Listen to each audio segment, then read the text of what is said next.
حاضرین و سامعین کرام، نماز عید الفطر اور عید الاضحیٰ کے مسائل کو ہم سماعت کر رہے ہیں۔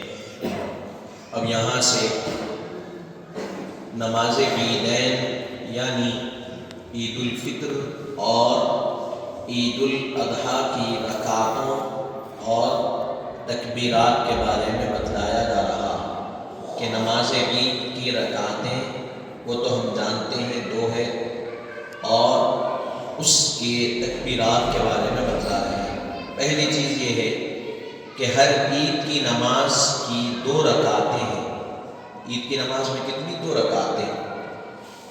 دوسری چیز بتلا رہے ہیں، عیدین کی نمازوں میں علاوہ معمولی تکبیروں کے ہر رکعت میں 3 اس طرح ہر نماز میں 6 تکبیرات عیدین واجب ہے۔ عام نمازوں میں جو تکبیرات ہوتے ہیں وہ تکبیرات کے علاوہ نماز عید کی 2 رکعتوں میں پہلی رکعت میں 3 اور دوسری رکعت میں 3، اس طرح کل 6 تکبیرات عیدین واجب ہے۔ ہر تکبیران میں سے جدا گانا واجب ہے۔ ہر تکبیر جدا الگ الگ کہنا واجب ہے۔ تیسری چیز بتلا رہے ہیں، عیدین کی نماز کی دوسری رکعت میں رکوع کی تکبیر بھی واجب ہے، یعنی بخلاف اور نمازوں میں اس میں یہ تکبیر سنت ہے۔ عام نمازوں میں جو رکوع میں جاتے ہیں وہ جو تکبیر بولتے ہیں وہ سنت ہے، عید کی نماز میں وہ تکبیر کا بولنا واجب ہے۔ نماز عیدین کا طریقہ، عید کی نماز کا طریقہ کیا ہے؟ نماز عید کا طریقہ یہ ہے کہ پہلے نماز عید کی نیت کرے۔ سب سے پہلے نماز عید کی نیت کرنا۔ نیت کیا ہے؟ عربی میں کی جائے، بہتر اور افضل اور اعلیٰ۔ نویت ان اصلی رکعتي صلاة عید الفطر مع 6 تکبیرات للہ تعالی۔ یہ نیت ہوئی۔ اب اس کا اردو میں ترجمہ یہ ہے کہ 2 رکعت نماز عید الفطر ادا کرتا ہوں 6 تکبیروں کے ساتھ اللہ تعالیٰ کے واسطے۔ 2 رکعت نماز عید الفطر ادا کرتا ہوں 6 تکبیروں کے ساتھ اللہ تعالیٰ کے واسطے۔ امام جو امامت کر رہا ہے وہ امامت کی نیت کرے اور مقتدی اقتداء کی نیت کرے۔ مقتدی کہیں گے امام کے تابع، امام کی اقتداء میں۔ پھر تکبیر تحریمہ کہہ کر ہاتھ باندھ لیں اور ثنا پڑھیں۔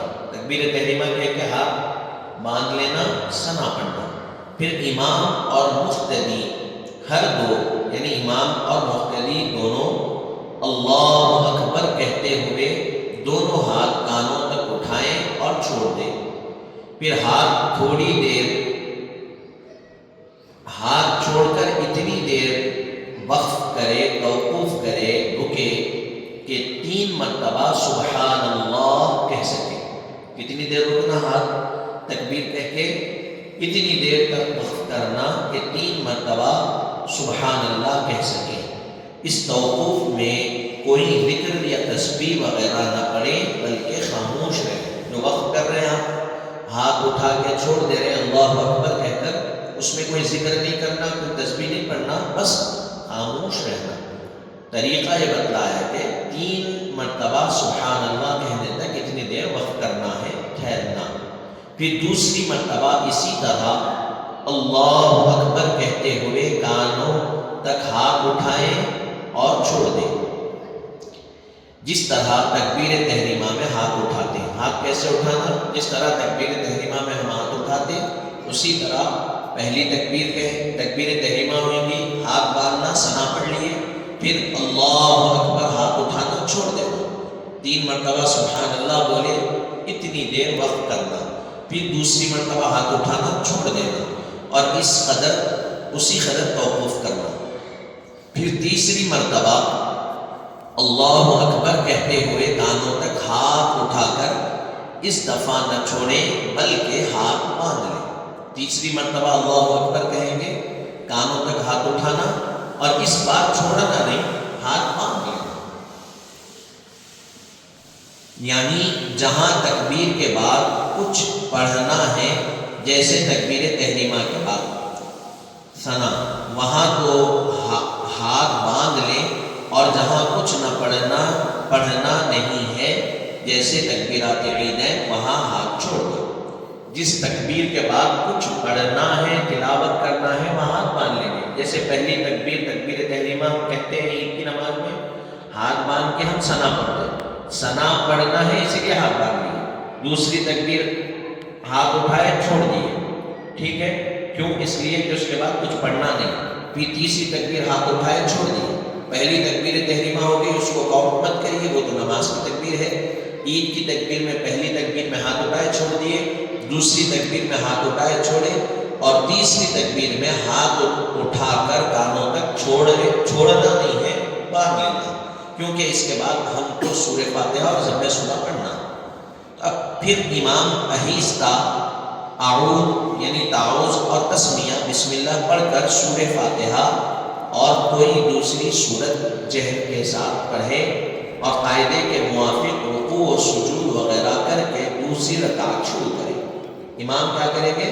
ہاتھ باندھ لینے کے بعد آہستہ سے تعوذ اور تسمیہ پڑھیں گے، اور اس کے بعد سورہ فاتحہ اور ضم سورہ پڑھیں گے، پھر اس کے بعد معمول کے حساب سے رکوع ہوگا، سجود ہوں گے، پھر دوسری رکعت کے لیے ٹھہر جائیں گے۔ جب دوسری رکعت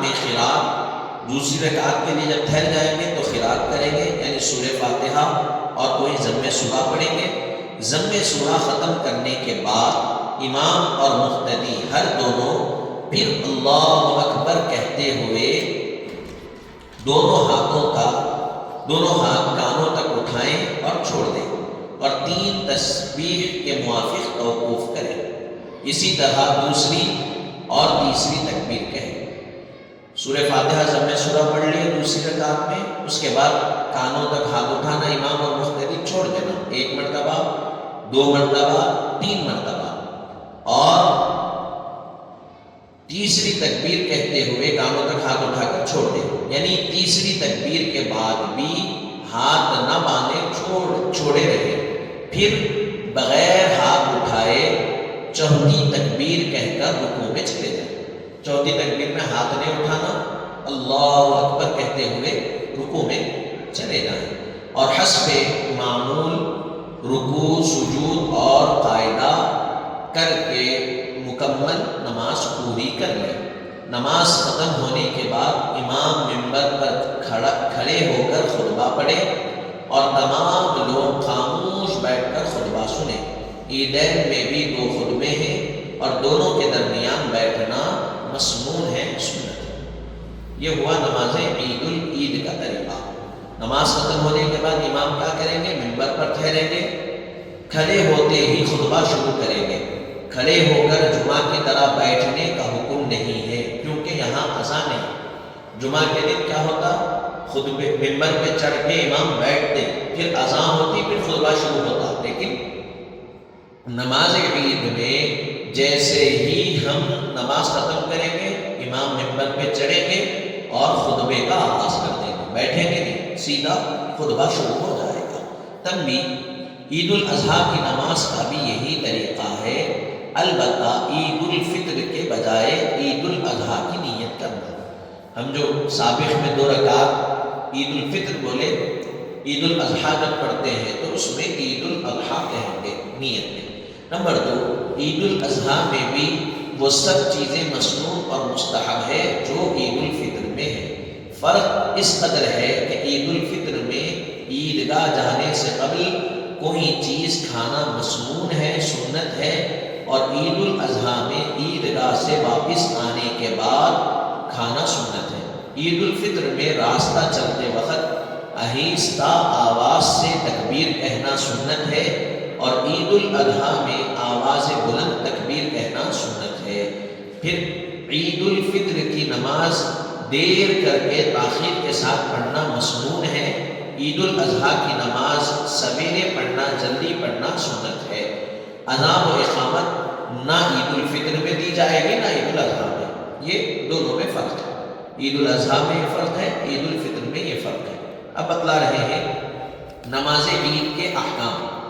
نماز عید کے احکام کیا ہے اس کے بارے میں بتلا رہے ہیں۔ عید کی نماز میں جمعہ کی طرح پہلی رکعت میں سورہ جمعہ اور دوسری رکعت میں سورہ منافقون، یا پہلی رکعت میں سورہ اعلیٰ اور دوسری رکعت میں سورہ غاشیہ پڑھنا مستحب عمل ہے، یہ مستحب عمل ہے۔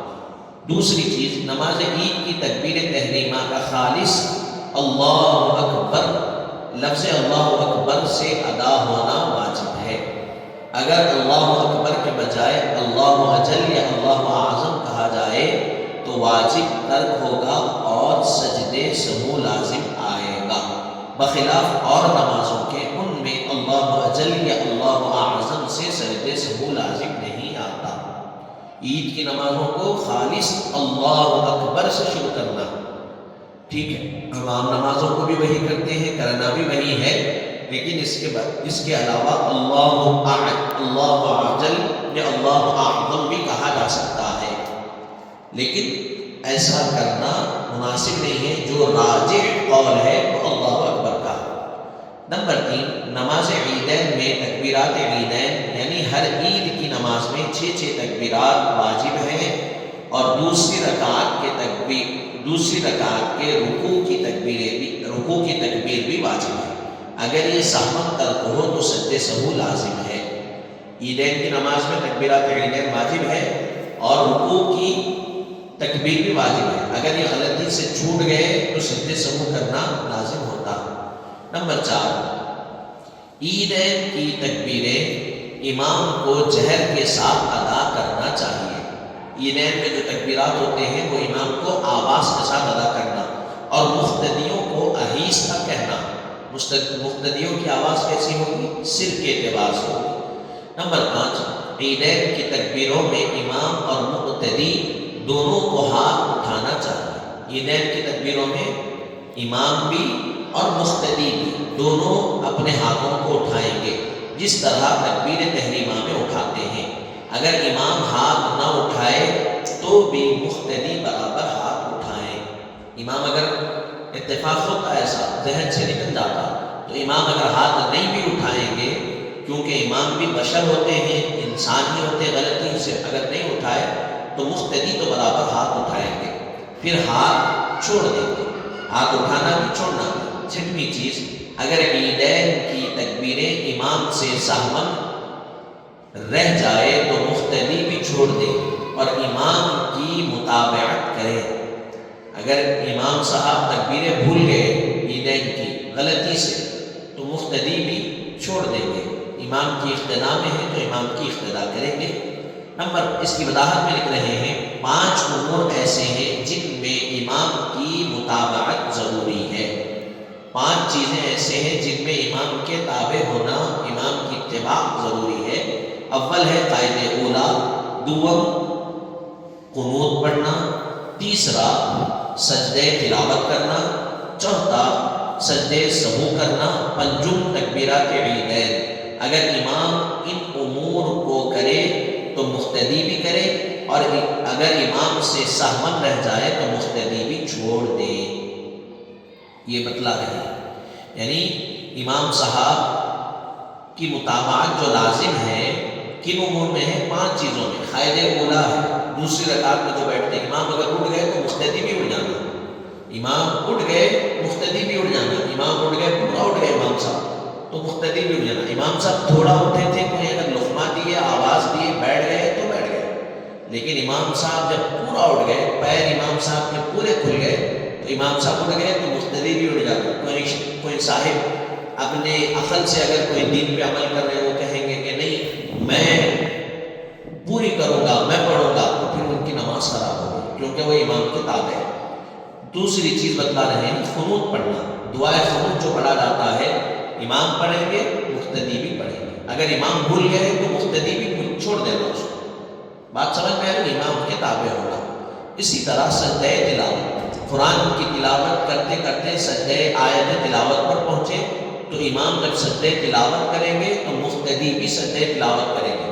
کہیں ایسا ہوا کہ امام سجدہ تلاوت چھوڑ دیے، مقتدی بھی چھوڑ دینا، بعد میں ادا کرنا۔ اسی طرح سجدے سہو، نماز میں سجدے سہو آیا تو جب امام کریں گے تو مقتدی بھی سجدے سہو کرنا۔ مقتدی اگر کوئی کہے کہ نہیں امام صاحب کو پہلی رکعت میں غلطی ہوئی، میں دوسری رکعت سے آپ میں کیوں کروں، نہیں، آپ کو کرنا پڑے گا۔ پھر اسی طرح پنجم تکبیرات عیدین، اگر امام سے تکبیرات عیدین چھوٹ گئی تو مقتدی بھی چھوڑ کے رکوع کر لینا۔ یہ امور میں امام کی اقتداء مقتدی پر لازم ہے اگر یہ سہون چھوٹی ہو۔ پھر اس کے بعد آگے فرما رہے ہیں نمبر 7 پر، اگر امام تکبیرات عیدین میں زیادتی کرے تو مقتدی 13 تکبیروں تک متابعت کرے، 13 کے بعد متابعت نہ کرے۔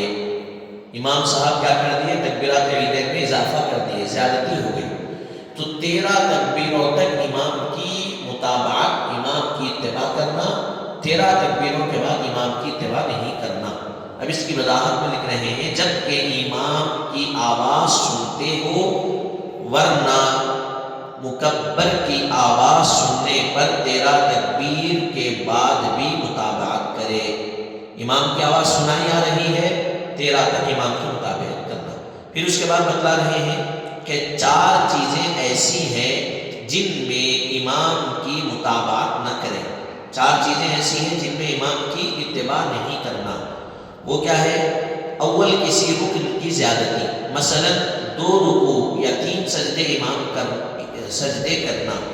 دوم، 5ویں رکعت کے لیے ٹھہرنا، کھڑا ہونا۔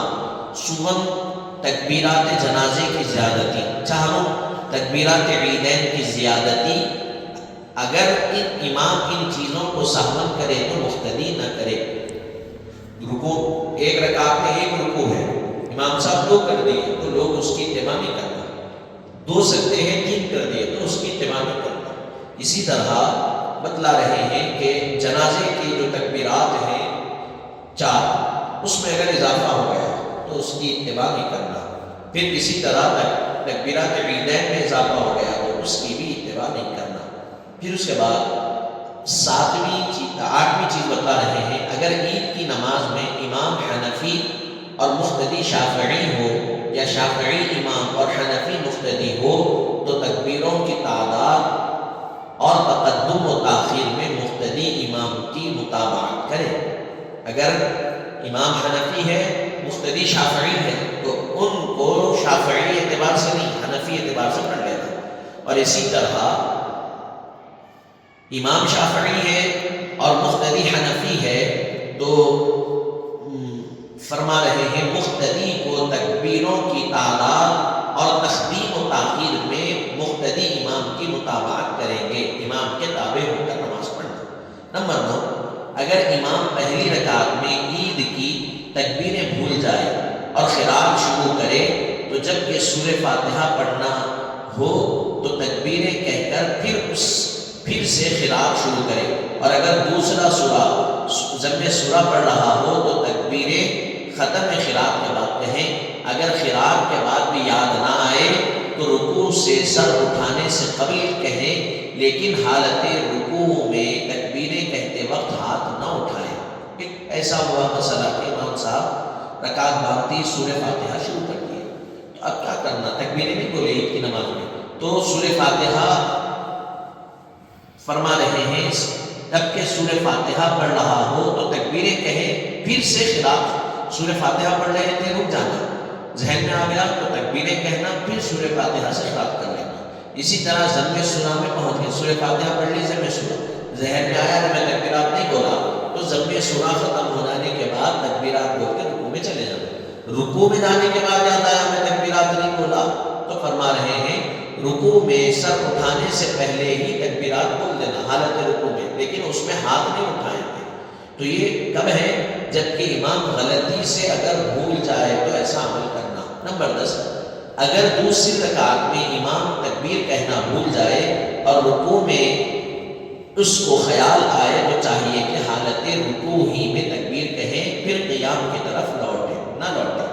حالت رکوع میں یاد آیا دوسری رکعت میں تکبیریں نہیں بولا تو حالت رکوع میں تکبیریں بول دینا، یعنی اٹھنا نہیں، پھر اب اٹھ کے بول کے پھر رکوع میں نہیں جانا۔ رکوع میں چلے گئے، اسی میں تکبیر بولنا، ہاتھ نہیں اٹھانا، پھر اٹھ کے سجدے میں چلے جانا۔ نمبر 11، اگر نماز عید میں سہو واقع ہو تو سجدے سہو نہ کرے تاکہ لوگوں میں فتنہ نہ بڑھے۔ نماز عید میں سہو ہو گیا، غلطی ہو گئی، تو اس میں سجدے سہو نہیں کرنا، اس لیے کہ لوگوں میں فتنے کا ڈر ہوتا، کیونکہ 8-10 مقتدی رہے، امام سے غلطی ہوئی تو فتنہ پیدا ہو جاتا۔ تو جب پوری مسجد بھری ہوئی رہتی عید میں، تعداد زیادہ رہتی لوگوں کی، تو اس میں فتنے کا ڈر، فتنے میں نہ پڑھیں، اسی لیے سجدے سہو نہیں کرنا۔ اب اس کی وضاحت میں لکھ رہے ہیں کہ نماز عید اور جمعہ میں چونکہ مجموعہ کثیر ہوتا ہے اور سجدے سہو سے احتمال فتنے کا ہے، سجدے سہو سے احتمال فتنے کا ہے، اس لیے ایسے مجموعے میں سجدے سہو نہ کرنا چاہیے، کیونکہ اب سب کو سمجھا نہیں سکتے، اسی لیے اس میں سجدے سہو کو منع کیا گیا۔ اب آگے فرما رہے ہیں 12ویں چیز کہ اگر کوئی شخص نماز عید میں ایسے وقت آئے جب کہ امام تکبیریں کہہ چکا ہو تو اس کو چاہیے کہ نیت باندھ کر فوراً تکبیریں کہہ لے، اگرچہ کہ امام نے قرات شروع کر دی ہو۔ کوئی شخص آئے، نماز شروع ہو گئی تھی، تو آتے ہی فوراً نیت کرنا اور پہلے تکبیریں کہہ دینا، پھر امام کے ساتھ قرات میں شریک ہو جانا، امام اگرچہ کہ اس وقت قرات شروع کر دی ہے۔ نمبر 13، اگر کوئی شخص ایسے وقت آئے جب امام رکوع میں ہو تو اگر تکبیریں کہنے کے بعد شریک ہو سکنے کا گمان غالب ہو تو نیت باندھ کر تکبیریں کہہ لے اور رکوع میں شامل ہو جائے، اور اگر خوف ہو کہ تکبیریں کہنے تک امام رکوع سے سر اٹھا لیں گے تو نیت باندھ کر فوراً رکوع میں چلا جائے اور رکوع میں تسبیح کے بجائے تکبیریں کہہ لے مگر ہاتھ نہ اٹھائے، پھر قبل اس کے کہ پوری تکبیریں کہہ لے۔ اگر امام رکوع سے سر اٹھا لے تو یہ بھی اتباعاً کھڑا ہو جائے، ایسی حالت میں جس قدر تکبیریں رہ جائے وہ معاف ہے۔ 13ویں چیز یہ بتلا رہے ہیں کہ کوئی شخص اس حالت میں آئے کہ امام رکوع میں چلے گئے پہلی رکعت میں، تو آنے والے مقتدی کو یہ یقین ہے کہ میں تکبیریں کہہ کے ملے تک امام رکوع سے نہیں اٹھتے تو چلے جانا، لیکن یہ خیال ہے کہ نہیں میں تکبیریں کہہ کے رکوع میں گئے تک امام رکوع سے اٹھ جائیں گے، تو تکبیر کہہ کے فوری رکوع میں چلے جانا، تکبیر تحریمہ کہہ کے، اور رکوع میں تسبیح پڑھنے کے بجائے رکوع کی تکبیرات عیدیں کہہ کے اٹھنا۔ اور آپ گئے رکوع میں ایک تکبیر بولے، 2 تکبیر امام صاحب اٹھ گئے تو رک کے تیسری نہیں بولنا، اسی میں اڑ جانا، 2 پہ اکتفا کر لینا۔ اگر آپ کی ایک تکبیر بھی ہوئی، باقی کے تکبیریں اللہ معاف فرما دے گا، باقی کے تکبیریں معاف ہو جائے گا۔ 14ویں چیز بتلا رہے ہیں، اگر کوئی شخص دوسری رکعت میں آ کر شریک ہو تو اس کو چاہیے کہ امام کے سلام پھیرنے کے بعد جب وہ اپنی گئی ہوئی رکعت ادا کرنے لگے تو پہلے قرات ختم کر لے، پھر قرات کے بعد تکبیریں کہہ لے۔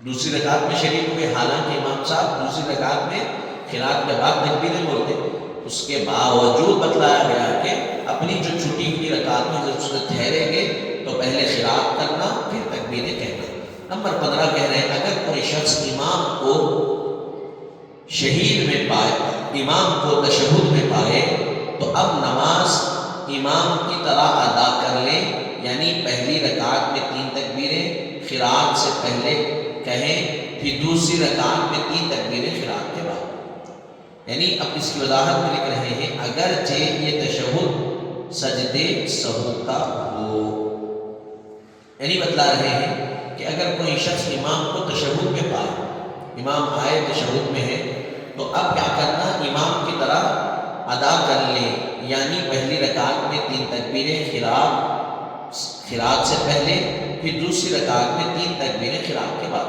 امام صاحب سے مل جانا، جا کے تشہد میں بیٹھ جانا سیدھا نماز میں، نماز سے جب اٹھیں گے تشہد سے اٹھنے کے بعد پہلی رکعت میں 3 تکبیریں قرات کرنا، پھر دوسری رکعت میں 3 سورہ فاتحہ ضم سورہ 3 تکبیریں رکوع سجود، اس طرح کر کے نماز ختم کر لینا۔ نمبر 16، اگر کسی کو عید کی نماز نہ ملے اور سب لوگ پڑھ چکے ہوں تو وہ تنہا نماز عید نہیں پڑھ سکتا، کیونکہ اس میں جماعت شرط ہے، البتہ کچھ اور لوگ بھی ہوں جن کی نماز نہ ملی ہو تو سب مل کر دوسری جگہ پڑھ لیں، پڑھ سکتے ہیں، یا ایسا شخص کہیں دوسری جگہ نماز مل جائے تو جا کر پڑھ لے۔ اگر کوئی شخص آئے نماز ہو گئی تو کچھ افراد زیادہ ہے تو ان کو چاہیے کہ ایک جگہ نماز ہو گئی وہاں نہیں پڑھنا، دوسری جگہ نماز پڑھنا جا کے۔ اب اس کی پھر اس کے بعد کہہ رہے ہیں اس کی وضاحت میں، یعنی جہاں پہلے سب لوگ نماز پڑھ چکے ہوں اس کے سوا اور کوئی جگہ اگر پڑھ لے تو اس جگہ پر نہ پڑھے۔ پہلے جہاں نماز پڑھ لی وہاں نہیں پڑھنا، اس کے علاوہ کوئی جگہ پہ پڑھنا۔ پھر اسی طرح آخر میں بتلا رہے ہیں اسی بات میں کہ ان لوگوں کو کہیں دوسری جگہ نماز مل جانے کا یقین ہے تو وہ لوگ جا کے کہیں دوسری مسجد میں نماز پڑھ لینا، نماز ہو گئی۔ 17ویں چیز بتلا رہے ہیں، اسی طرح اگر کوئی شخص نماز عید میں شریک رہا ہو لیکن کسی وجہ سے اس کی نماز فاسد ہو گئی ہو تو وہ بھی اس کی قضا نہیں پڑھ سکتا۔ نماز میں شریک رہے لیکن نماز ٹوٹ گئی کسی وجہ سے، طہارت کی وجہ سے، کسی وجہ سے، تو وہ اب نماز کو دوبارہ نہیں پڑھ سکتا۔ مثلا نماز کے بعد آئے، یاد آئے یا وضو نہ ہو، ان ساری صورتوں میں نماز کی قضا نہیں ہوگی۔ اس کی وضاحت میں لکھ رہے ہیں، بہتر ہے کہ ایسا شخص جس کو نماز عید نہ ملی ہو 4 رکعت نماز چاشت کے پڑھ لے۔ ایسے شخص کے لیے بہتر کیا ہے؟ جس کو نماز عید نہیں ملی وہ چاشت کی نماز کے 4 رکعت پڑھ لینا۔ ابھی اور اس میں زیادہ چیزیں ہیں، انشاءاللہ تعالی ہم اس کو بقیہ چیزوں کو کل سماعت کریں گے۔